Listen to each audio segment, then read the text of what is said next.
fault. I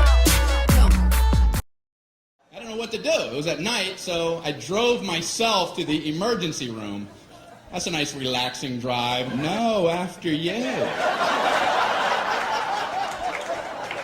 Merge, everybody, merge.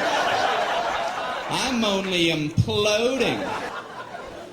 So I pull up at the entrance to the emergency room. No valet parking. I mean, if that's not the biggest oversight in our solar system.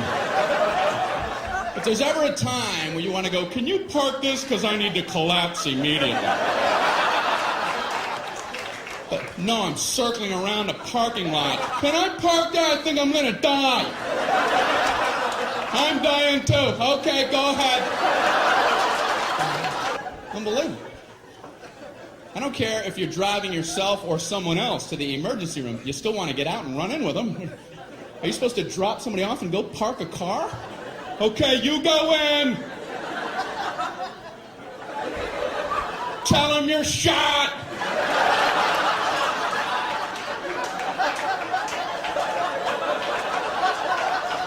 Ask them if they validate. Unbelievable.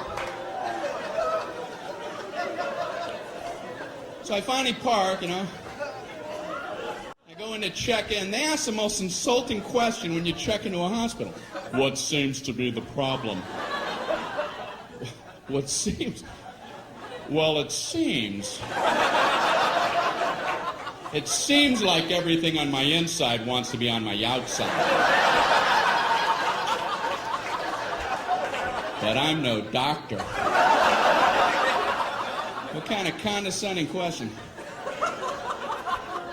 So they check me into my luxurious half room. There's a curtain down the middle with a mystery patient on the other side. And he's moaning over there. Thinking, man, they're never going to help me with him moaning like that. So I got to out-moan him,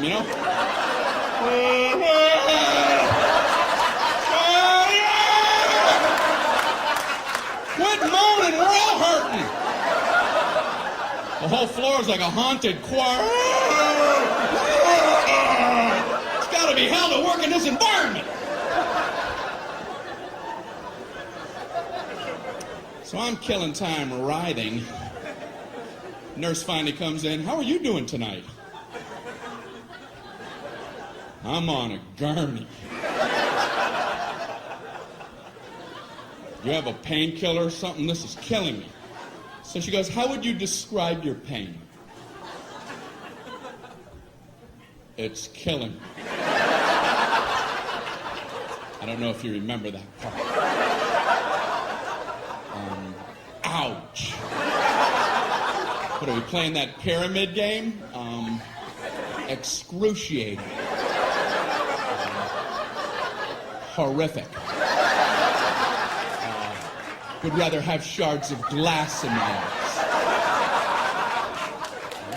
How do I convey this to you? So she asks, how would you rate your pain? 4 stars.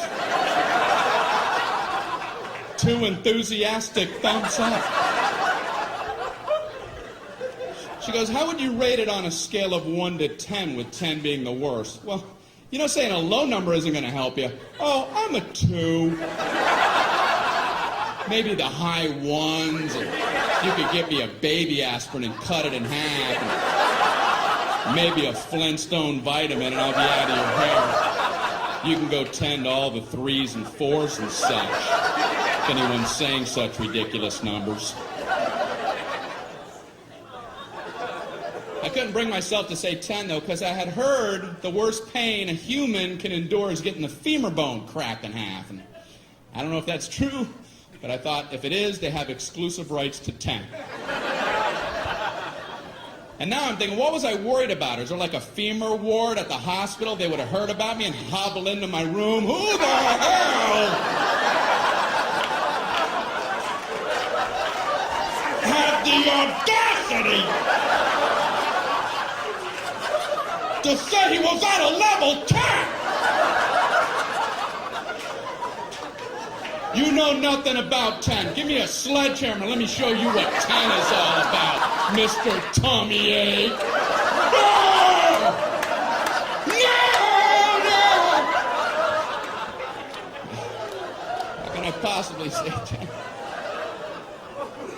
I can't. So I thought I'll say 9.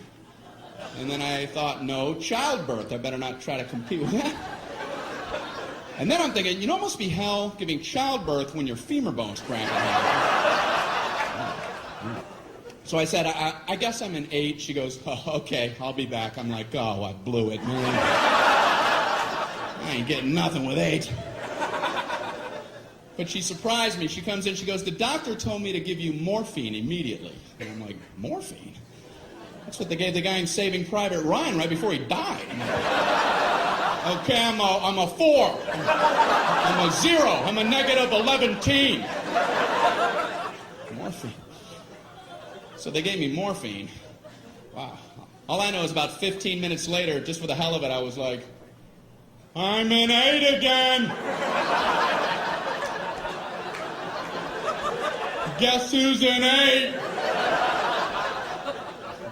And they finally checked me out. I'm walking down the hall going, say 8, say 8, say 8, say 8.